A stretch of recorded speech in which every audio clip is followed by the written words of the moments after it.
There's nothing like snook hook sets at dawn or catching a tarpon in the moonlight. Find your next fishing trip made easy on fishingbooker.com and experience the magic of the Sunshine State or any other destination on your fishing bucket list. Book a blue water adventure in search of sailfish or go snapper fishing with the kids. With over 6,000 captains and trips to choose from, planning your next one just got a whole lot easier. Download the Fishing Booker app on the Google Play or App Store, or visit them online at fishingbooker.com to book your trip today. This festival and concert season will be all about the boots, and Tecovas is your stop before attending your concert. All Tecovas boots are made by hand in a time-honored tradition with timeless styles that are always on trend. And Tecovas has first wear comfort with little to no break-in period. I wear mine every time I go out, especially to a concert. Stop by your local Tecovas store, have a complimentary drink, and shop new styles. If you can't make it to a store, just visit tecovas.com, that's tecovas.com, and find your new favorite pair of boots today. Outdoor adventures won't wait for engine problems. Things like hard starts, rough performance, and lost fuel economy are often caused by fuel gum and varnish buildup. Seafoam can help your engine run better and last longer. Simply pour a can in your gas tank. Hunters and anglers rely on Seafoam to keep their engines running the way it should the entire season. I do. Now pick up a can of Seafoam today at your local auto parts store or visit seafoamworks.com to learn more. Welcome to This Country Life. Brent has the week off this week, so we're re-airing his first episode called Freight Trains and Hurricanes for all of you newer listeners who might have missed out on it. Have a great Thanksgiving weekend, enjoy time with your loved ones, and we'll see you again next week for another new episode of This Country Life.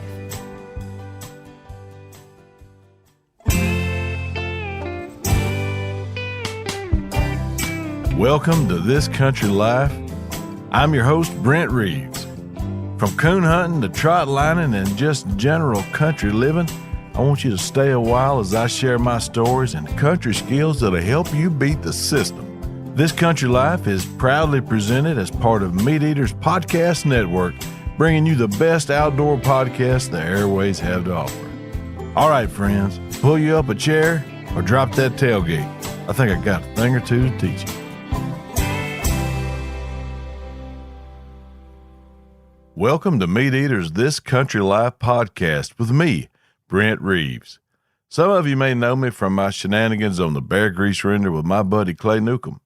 But most of you are probably saying, who is this cat and why should I be listening to him? Well, I'm going to tell you. Because I know stuff about living in the country, and on this podcast, I'm going to tell you the stories you need to hear and teach you the country skills that'll help you beat the system. Folks that know me are saying, Brent, you've been a police officer for over 30 years. What do you mean beat the system? Maybe nonconformity is a better way to approach it. Miss Roberts, my 11th grade English teacher, called me a walking example of a nonconformist. I'm not talking about dodging the draft, not having good manners, or cheating on your taxes. I'm talking about that good old country common sense that goes against all what I call corporate thinking. I like doing my own thing that nets the best results for everyone. This show could be a weekly focus of one sad story after another relating to my job. After all, folks don't call 911 to spread good news. It's a daily grind of seeing even the best people at their worst times, day after day. But we ain't going to do that. We're going to focus on the good days and the lessons learned in everyday country life, and I'll throw a police story in there too when it's appropriate. After this introductory episode, where I tell you who I am and a little about myself, I'm going to start the rest of them by telling y'all what the topic of the week is, what you can expect to learn before it's over, and then hit you with a story to get you good and settled, and then we're going to jump in with both feet about a country skill everyone should know.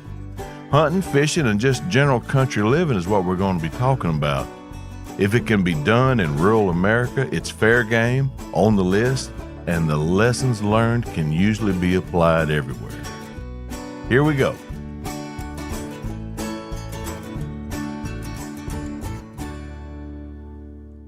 I grew up on a small farm in southeast Arkansas, and my whole world hinged on my next adventure in the outdoors.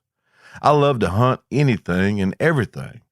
I ran a trap line before catching the bus during the winter from age 12 until I graduated high school. We rode horses and hunted squirrels with dogs they'd also bay hogs.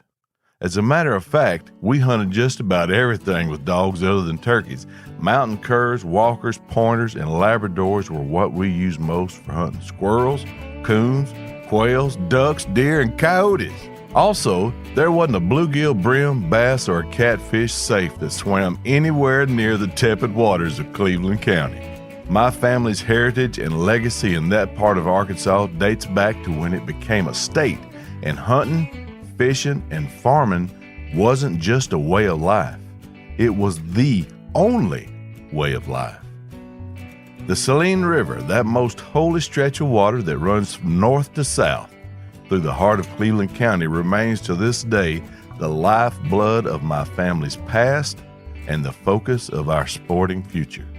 The boat ramp that we frequented most is named the Lloyd Wilton Buddy Reaves Saline River Access by the Arkansas Game and Fish Commission in honor of my father. A never-ending tribute to him and my family's love for that spot on Mother Earth. My ancestors depended on the fish and game that lived in and along this Ouachita River tributary, and I was fully convinced as a child that we owned it and had since the first trickle of water found its way through those woods. My first memories are there amongst my family in those river bottoms. There were 2 seasons in my mind, hunting and fishing. Neither one involved school. I didn't really mind school. I just didn't have time for it. There were traps to be set and run, fish to be caught, and creeks to be explored. Everything that I considered fun, and sitting in a schoolhouse wasn't one of them. Which reminds me of a story, and that's pretty well how these weekly visits are going to go. I'm going to start talking about something that will remind me of something else, and I'm going to tell you about it and then get back to the main subject I started with. Now, I promise it ain't going to be confusing. The whole thing ain't going to last but about 20 minutes, so just relax and hang on. The story I'm reminded of happened when I was in the 6th grade. The friends that I'd see and play with was the only reason I would get on the bus to go every day. That, and my mama would give me a whooping if I didn't. But on this particular day, I had a plan. An unnamed friend of mine and I had noticed every day when we got to school, me getting off the bus and him getting out of his mama's car because he lived in town, that the potlatch train that traveled from one side of town to the other hauling wood chips from the sawmill to the steam powerhouse and bunks of lumber to the dry kilns passed by the school, and the tracks were only a short distance from the front door. Every morning was the same. Get off the bus, stand in front of the school, aggravate girls, the bell would ring, all the young'uns and the duty teacher would go inside, and the potlatch train would roll by at a blistering pace a puppy could keep up with. From the front door to the railroad track was less than 40 yards. In addition, the train would come back about 15 minutes before the bell rang to go home every day. These facts had not gone unnoticed by myself or my associate. I don't know how many days we planned it, but it was several. Everything had to be perfect. The 2 main things that had to happen was the duty teacher needed to go in before we did, and the train had to be right on time. It was a Wednesday, the 3rd morning, before it all came together. Now, this wasn't our first foray into fighting the system, so the regular duty teacher was adamant that us 2 go in before she did amongst all that cackling herd of 5th and 6th graders. But on Wednesday, we had a substitute, and apparently, she didn't get the memo. Operation See You Later Chumps was a go. It was perfect in every way. I saw the sub when I got off the bus. My buddy was already there, grinning like a baked possum. We knew that freedom was only one more step away, and as the bell rang, that old familiar sound of that squeaking, rumbling train echoed around the corner of the schoolhouse. It was go time. We lagged behind the teacher who'd gone in amongst a large group of kids and slipped around the corner and waved at the engineer as he drove past. We hopped on the last boxcar and rode it to the depot that was conveniently in the dead center of town, a block off Main Street, right beside the YMCA Little League field and a short walk from my buddy's house. We went to his house, crawled in a window, and tried to watch TV, but back then there was only 3 channels and every one of them had some kind of soap opera playing. So we went down to the town branch, and there wasn't enough water running in it to float a stick. No snakes to catch, no frog eggs to chunk at one another, so we decided we'd just go eat. Now, my partner had some money, and he sprung for our dinner, and that's what we call the noon meal, and we ate it at the Wayne's Cafe on the square in downtown Warren, Arkansas.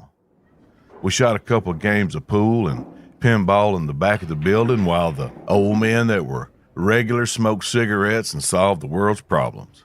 They were oblivious to our presence. Coincidentally, next door was the bank where my mama was busy working and assuming I was in the school. We decided to leave as we walked out the front door. I poked all the money I had left in the cigarette machine and skipped out the door 50 cents poorer and a pack of Lucky Strikes richer. We walked in broad daylight down the sidewalk in front of God and everybody in a town where everyone knew everyone, and not one soul said a word to us or told our parents they'd seen us in town when we were supposed to be in school. We made it back to the depot, climbed up in an open-top boxcar, and waited for the train to tote us back across town to the schoolhouse.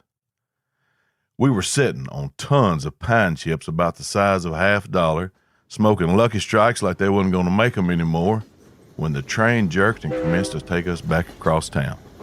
We rode along looking at the sights over the top of that boxcar like we were riding on the city of New Orleans instead of the Warren and Saline River Railroad.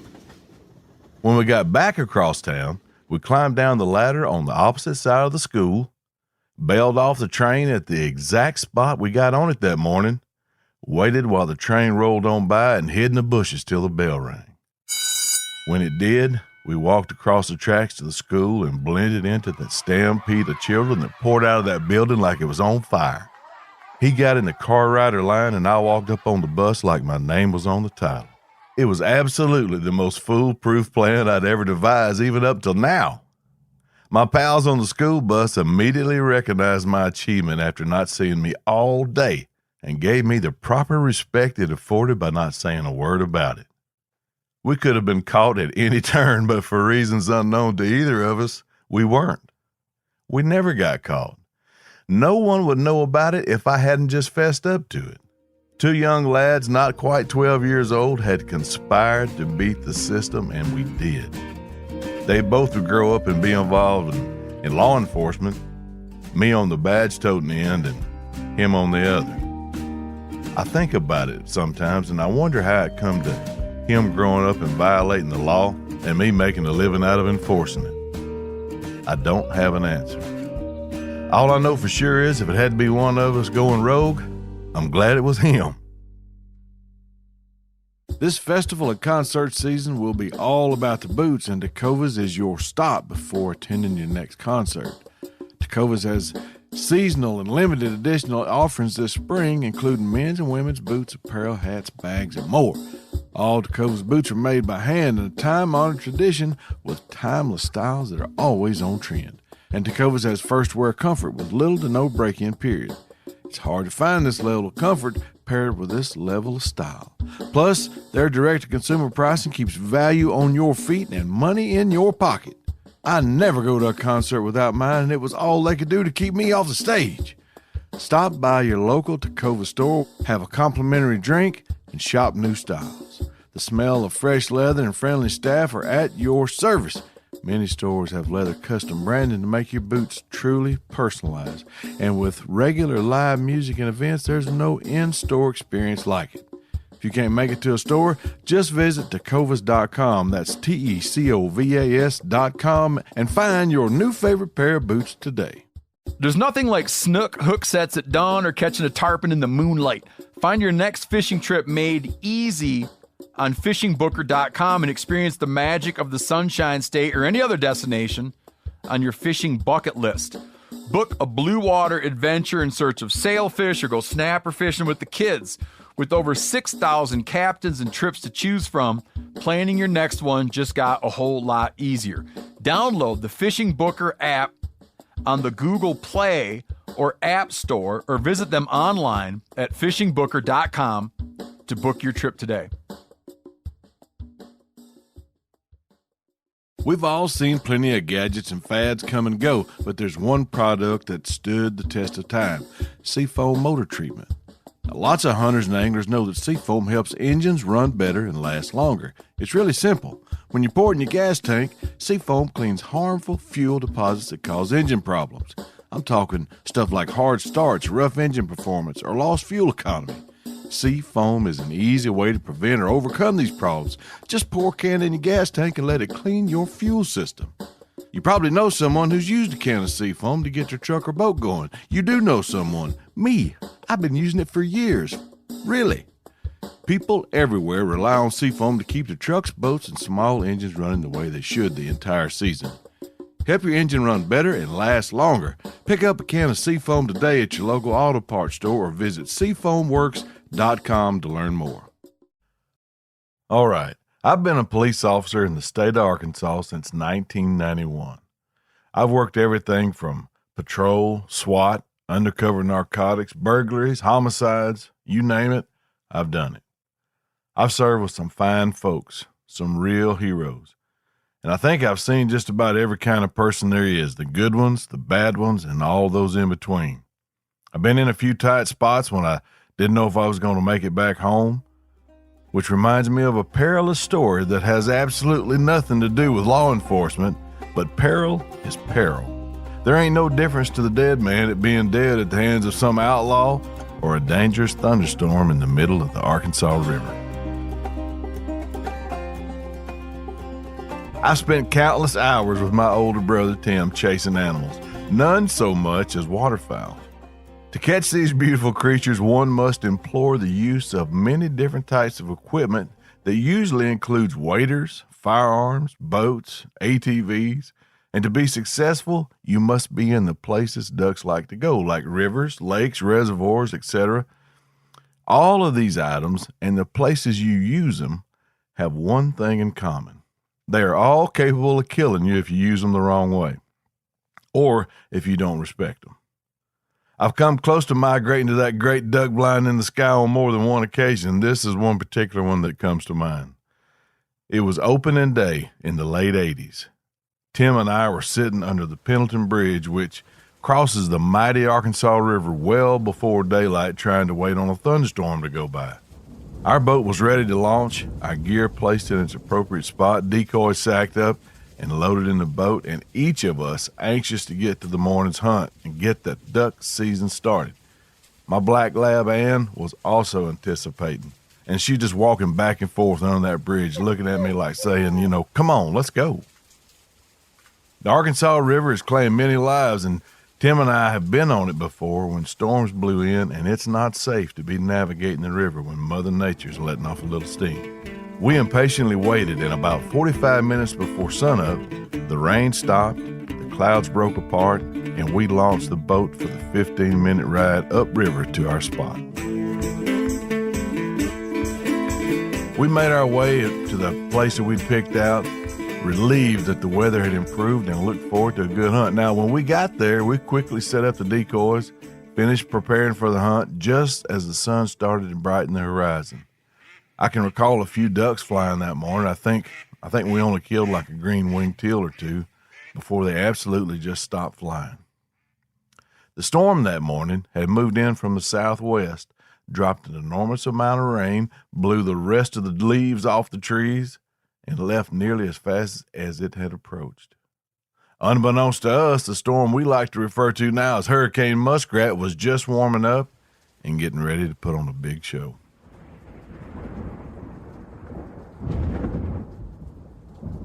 The second storm came with twice the ferocity of the first one.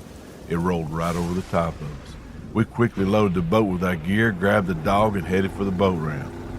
As we tried to make our way downriver, the wind was blowing right in our face and against the current, building 2 and 3 foot waves that washed over the front of the boat, soaking everything that was dry and filling our boat like a watering trough.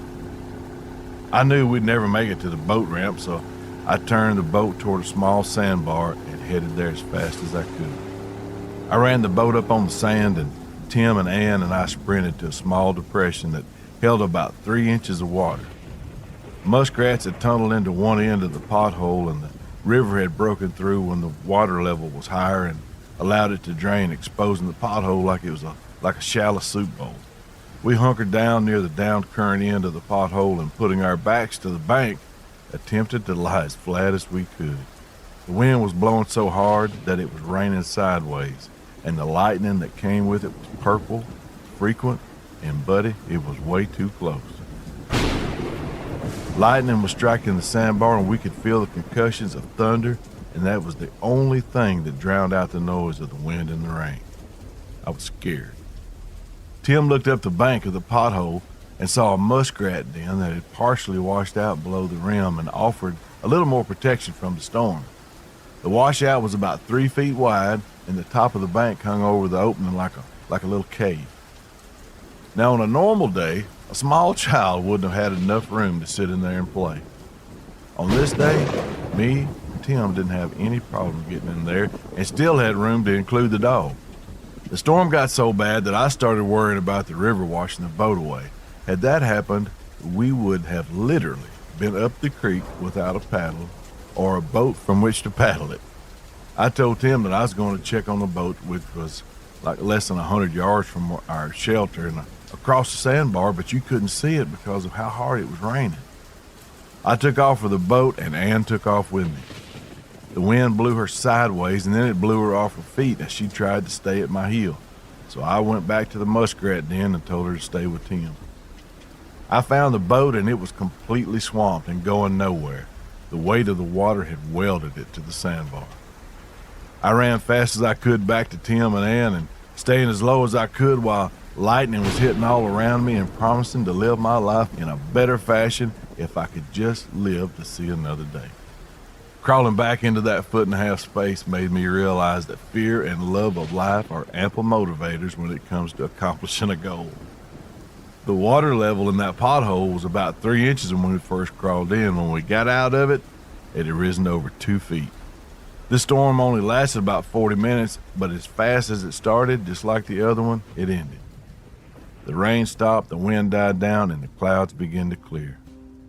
We emptied our boat, made it back to the ramp, and headed to Star City, Arkansas. That was the closest place we knew of that had a washateria. You might call it a laundromat, but whatever you call it, it was our only hope to get our clothes dried so we could hunt that afternoon.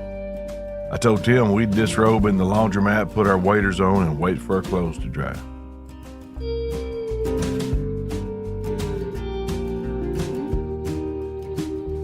"30 minutes later, we slid to a stop in front of the washateria. The windows were fogged over from the cold outside and the warm inside. We were freezing, and when we walked in, the heat from those dryers felt so good on my skin that I came out of those waders and commenced to peeling off layer after layer of wet clothes, and Tim was busy doing the same. We were 2 rows of washing machines away from the front door we'd just walked in. We got down to our union suits about the same time. You know, the red ones with the flaps in the back. These were the only garments standing between us and nudity. But since no one else was there and no one could see through the windows, we both just hunkered down behind a row of washing machines that was going to completely hide us and everything you're not supposed to scratch in public, and started unbuttoning our thermals. It was at this time that one of the 3 ladies, who were all sitting in a row and unnoticed beside the door we just walked in, said, "Boys, are y'all going to charge us anything for this?" If I'd have had anywhere to go, that would have been my cue to get gone. Tim looked at me bug-eyed and squeaked out, "No, ma'am." And they started laughing. They turned their heads, held up some newspapers, and continued to laugh while we slipped back into our waders and crammed all our clothes in the biggest dryer in there. We had absolutely not seen them in our rush to get in there to get warm and dry. Now, normally you go home after a start like that, but we didn't. It was opening day, and we beat the system. First of all, by living, then getting dry, and only changing our location, not our plans to go hunting. Of course, if we'd had some extra clothes with us, I wouldn't even be telling this story now.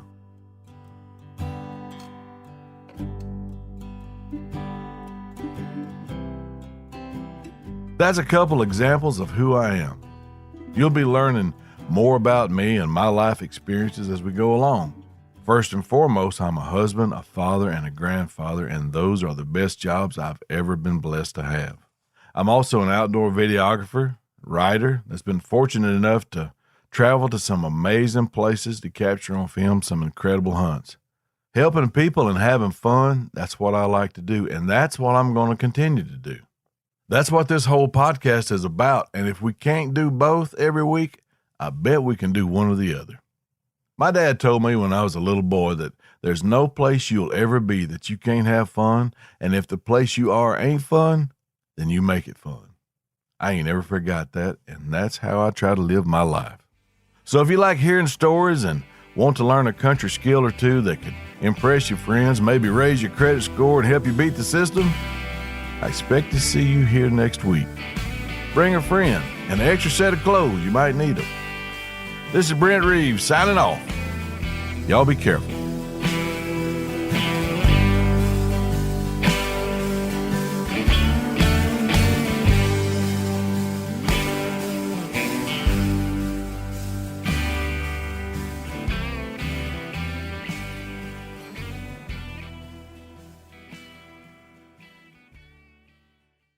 This festival and concert season will be all about the boots, and Tecovas is your stop before attending your concert. All Tecovas boots are made by hand in a time-honored tradition with timeless styles that are always on trend. And Tecovas has first wear comfort with little to no break-in period. I wear mine every time I go out, especially to a concert. Stop by your local Tecova store, have a complimentary drink, and shop new styles. If you can't make it to a store, just visit tecovas.com, that's TECOVAS.com, and find your new favorite pair of boots today. Outdoor adventures won't wait for engine problems. Things like hard starts, rough performance, and lost fuel economy are often caused by fuel gum and varnish buildup. Seafoam can help your engine run better and last longer. Simply pour a can in your gas tank. Hunters and anglers rely on Seafoam to keep their engines running the way it should the entire season. I do. Now pick up a can of Seafoam today at your local auto parts store or visit seafoamworks.com to learn more.